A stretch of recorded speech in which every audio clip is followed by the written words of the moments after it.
Welcome back to Close Up. State House Democrats are going to have to pick their fights in the 2 years ahead. They lost seats in November and are looking to rebound. This morning, we sit down with the new House Democratic leader, Alexis Simpson. Representative, thanks for joining us. Thank you, Adam, for having me. It's good to be here. So since you're new to this audience, first off, just tell us a little bit about yourself and what the top priorities are for the Democratic caucus in this upcoming session. Great. I'm happy to. So I'm glad to be here and have a chance to tell you a little bit about myself. I first came to the legislature because I wanted to make the world, and particularly New Hampshire, a better place for my children and for their classmates. I did a lot of work with them in the schools, actually building a farm-to-school program about a dozen years ago or so. We would work with the food service director and folks in the schools to try to have healthy local food for our kids, and that's always been really important to me. So I've tried to build on that in my legislative time, but have also over the years have spread out and am interested in a lot more issues that affect hardworking Granite Staters. That's one reason why I'm excited to talk about our priorities, because we really want to hit the ground running this year to help provide property tax relief to Granite Staters. We also want to ensure, and this is related to school nutrition, right? We want to ensure that all students who qualify for free and reduced lunch are able to receive the food that they need at school. And then we're also really eager to work on housing issues. As you know, the housing crisis is a big problem here in New Hampshire, and we really want to work in a bipartisan way to try to get some more things done in the coming years. Yeah, explain, this is a budget year, obviously. Democrats are fewer in your ranks, so you won't have the same kind of influence you did 2 years ago, but what do you really want to see in this upcoming state budget? Yes.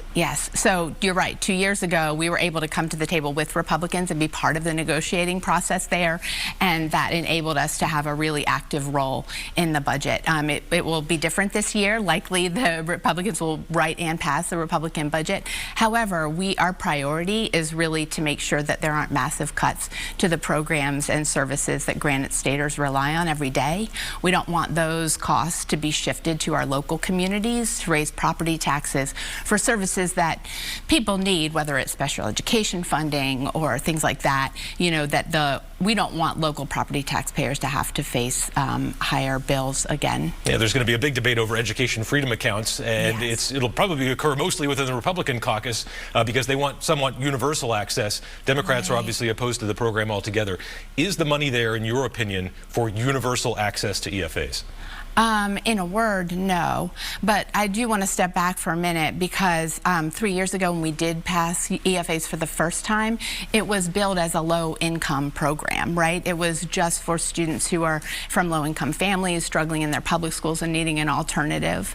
And over the years, that has risen to families of 350% of poverty level, so that's families who are making $105,000 a year, and that already costs a lot to taxpayers, and so I don't think that there will be money in the budget, especially with decreasing revenues, or an appetite from taxpayers to pay, for example, the $100 million it would cost if EFAs were to go to all 21,000 children who are currently in religious and private schools. Yeah, most Democrats, safe to say, want this program gone. Obviously, the horizon moves now for when you might be able to do that. Is it realistic, in your opinion, even in 2027, after that program will be then 6 years old, to try and get rid of it completely?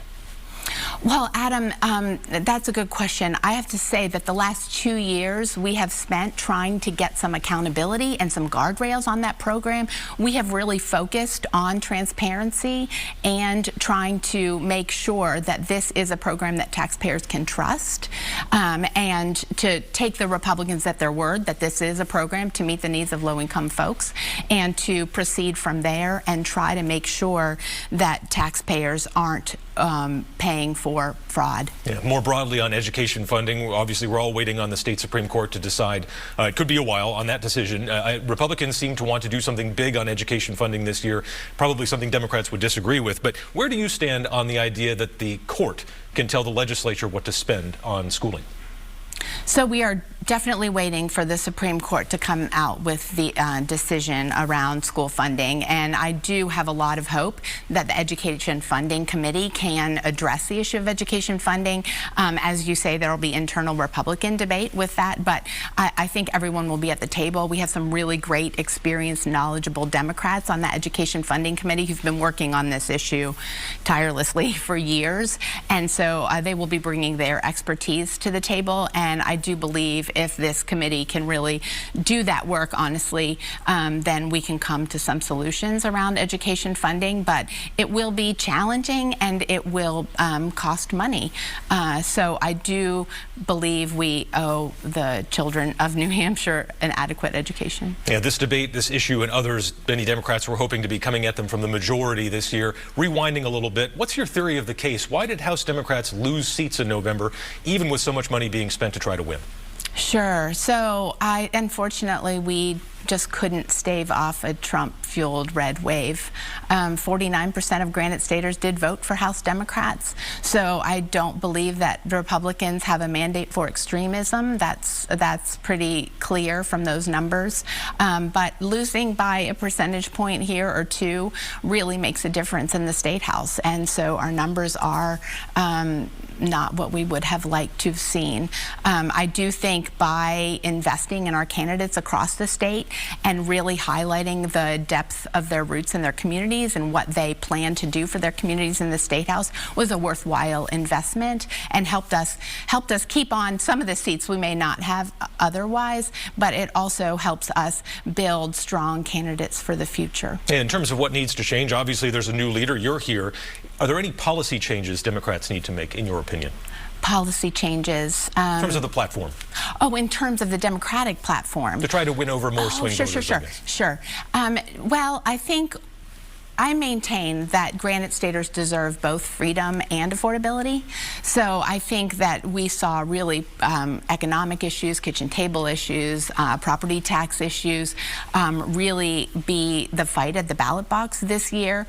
But I do believe that we can address those economic issues as Democrats, as well as continue to protect Granite Staters' freedom. You, the Senate Democratic leader and Executive Counselor Cindy Warmington, just sent a letter to President Biden encouraging him to make the Archivist of the United States enroll the Equal Rights Amendment into the Constitution. Why is it important for you, in your opinion, to do this? Yes, so we did. We, Executive Counselor Warmington and Senator Perkins-Quokka and I and other members of Democratic leadership sent this letter to the President asking him to certify and publish the Equal Rights Amendment.